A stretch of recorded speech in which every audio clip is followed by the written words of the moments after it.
precision lenses where everything is in focus, because I personally find that they're boring. Hi, I'm Lachlan, I'm from Australia.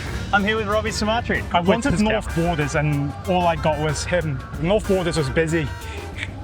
Hey, come back here. Robbie. Yeah. Let's face around. Right, yeah. Which one of us stands out here? Hi, my name's Lachlan, and I barely know how to put on a lens. Lead the way, Robbie. It's really easy to die here, that's all. All right, we're going back that way. Yep, that way. That way. Do you often shoot with 75, 85 often on the streets, or? I'm a big 35 to 150 guy, so. Right, so a zoom lens. Yeah, so I used to shoot a lot of primes when I was shooting a lot more portraiture. Yeah.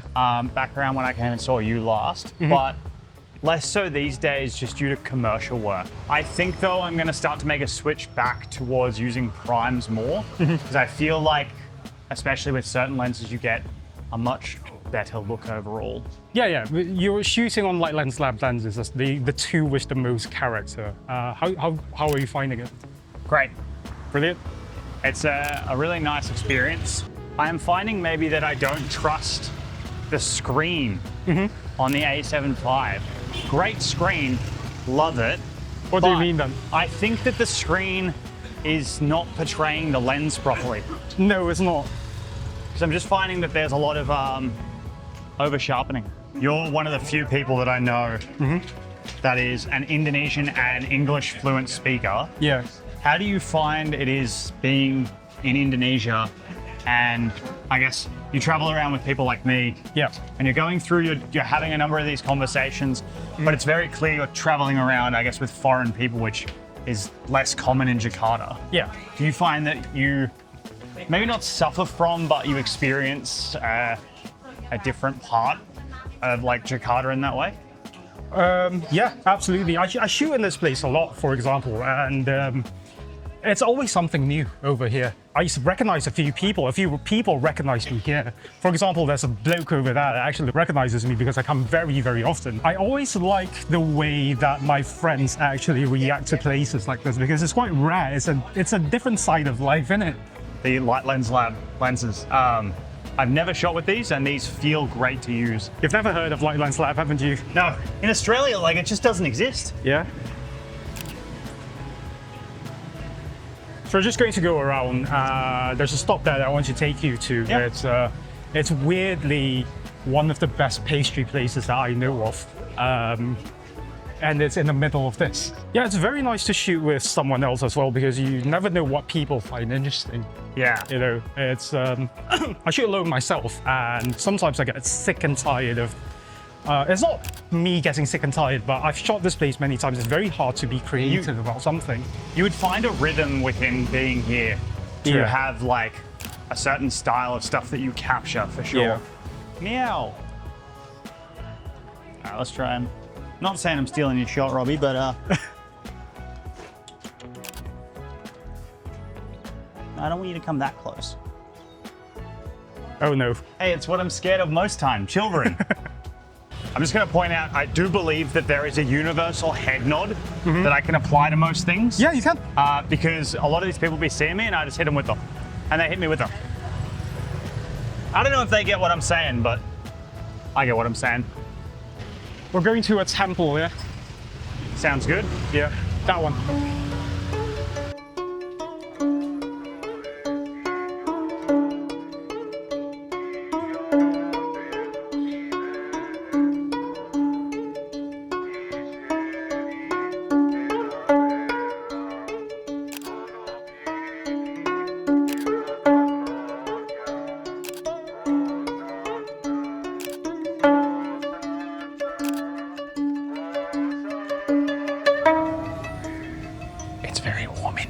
It's very warm in here. There's a lot of fire in here. Likely listen to this and you'll hear that it is over 9,000 degrees. I feel like my job somewhat as the guy who's clearly the standout figure here is to make people emote. Why are you standing out? I don't know. I can't tell. Hang on, let's just turn around for a sec. Face Keegan. Yeah. All right, Robbie. Yeah. Let's face around. Right. Yeah. Which one of us stands out here? You're going to get back and try to edit the photographs, and you're going to be a bit soft. You're going to get annoyed, but you'll love the colors and the rendering. See, I don't think I'm gonna get annoyed. Yeah. I think this is what I've been waiting for. I'm not gonna take a photo of a woman's behind. I feel like that's very counterintuitive. Yep. And it's not what we're about, Robbie. I'm a gentleman on the camera. It's just not what I'm going for. You're gonna cut that out, by the way. You can send me a director's cut. No, he's not. He's not going to cut that out. We're going to include it in the video.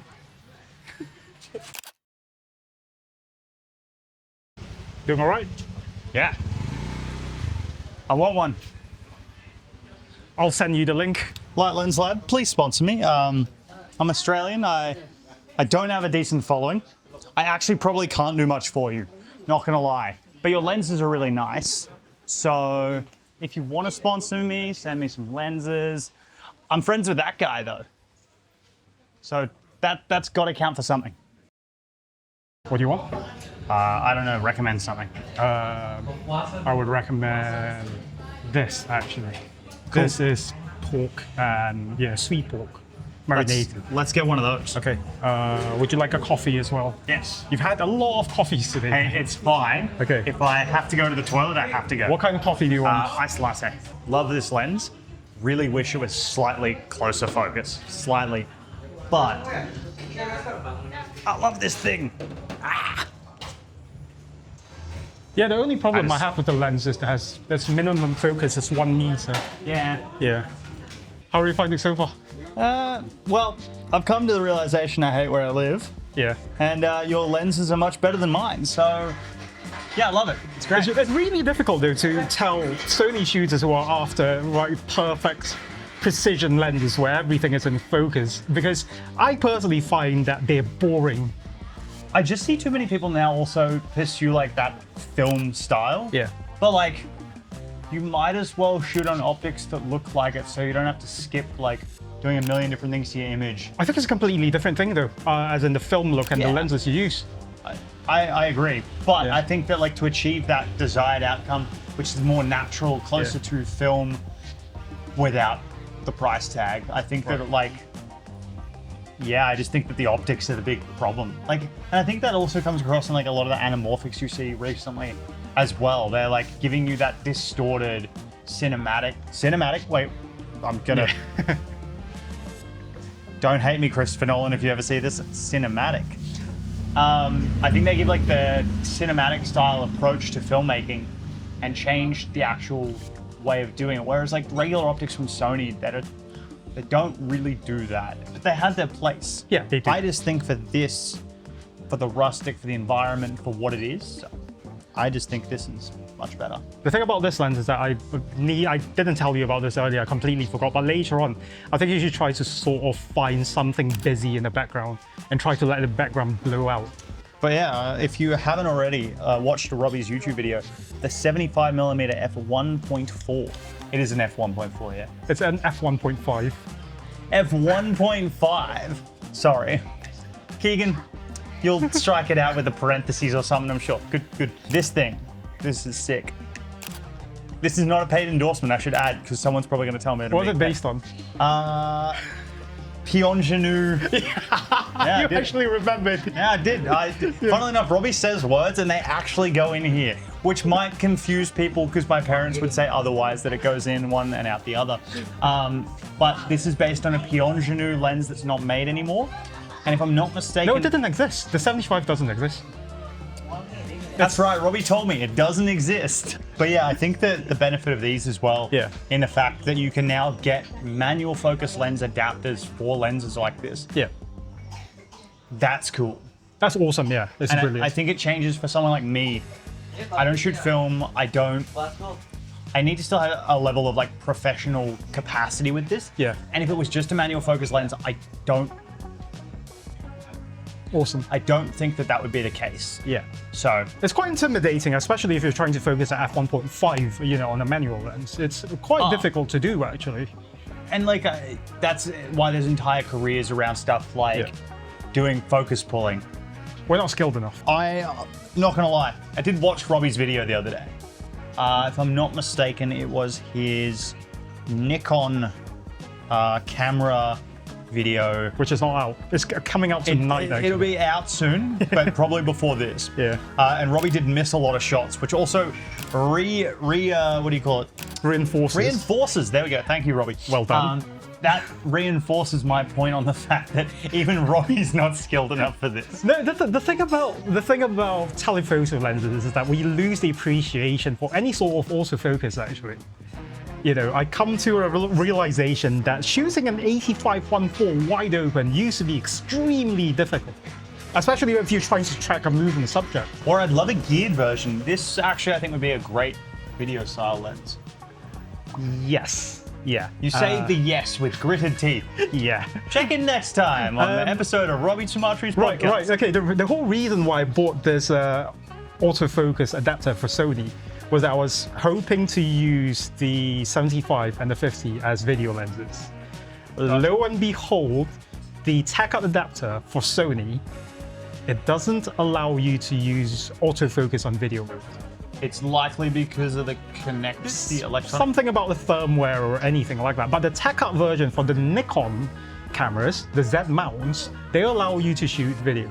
So today I'm shooting on the Light Lens Lab f1.5, but what are you shooting on? Shooting on the Ricoh GR IV Monochrome. It's a camera that doesn't take any color pictures. That's wild. I like this camera when I was using it. I've been using this for a while, yeah, but Freewell recently sent me a few things. They sent me a thumb grip, which makes it a lot more awesome to hold. And they also sent me the lens hood, which happens to have filters, magnetic filters in them. Yeah, because street photography, I like using CPL and a mist filter.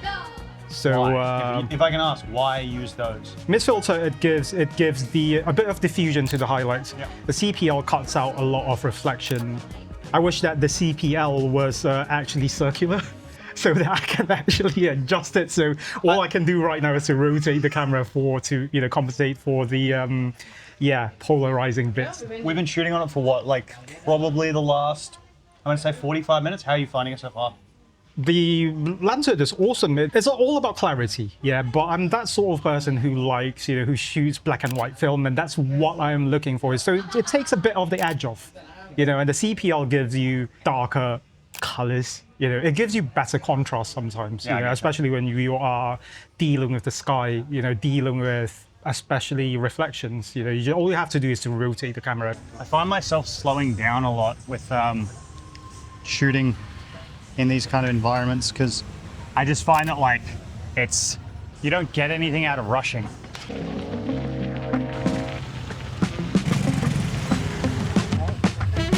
Hi Light Lens Lab, this is again my application to becoming your Australian ambassador for your lenses. These things are great. I'm not even kidding. If you want to sponsor me, I have 2,000 followers. It's definitely not enough, but I will do more. So sponsor me now, get in. I want to walk you in, but it's the place where they slaughter all the seafood, so it'll ruin your shoes. It's empty anyway, so yeah. Onward. Ooh, cool alley alert with a cool person. Christ, I love this camera. Wow. Robbie believes that because the light is gone, that it's gone. He should see how I mask. Yeah, the light's gone. I'd love to be the first to point out, Robbie did give me a camera to shoot on today. This is the A7 V. I'd just like to point out that Robbie did give it to me shooting JPEG, which almost completely ruined today, but it's fine. It's fine. Not saying I'm better, but I don't shoot JPEG. He also doesn't shoot JPEG, but I can't wait to see. It's quite different when it's a different experience about when you see things differently. Oh, 100%. Yeah, I think that being here, you almost have to take it slow because there is so much happening that it's honestly hard. It's very difficult. It's very overwhelming at times. You must be slow so that you can see what's happening, so that you can take shots and be conscious of what's actually going on. Hell, even walking down the street, you're constantly looking back and you're constantly trying to figure out where people are going. And it's just it's extremely overstimulating. Yeah. But the moment you take a step back, you calm down, you walk through, I think you get some really great shots by also simply working scenes. Yeah. What I find amazing about this place is that people are friendly towards photographers. We haven't seen any bit of hostility in here. I think it's important that you approach street photography without any, any bad intentions. I think people can sense that. 100%. Yeah. So I'm going to take you to a place where retirees go for a rave party. Unfortunately, cameras aren't allowed. Anyways, these cameras anyway, but phones are allowed. Cool, I'm so down. Yeah, all right, man. Okay, right. See you in the next video.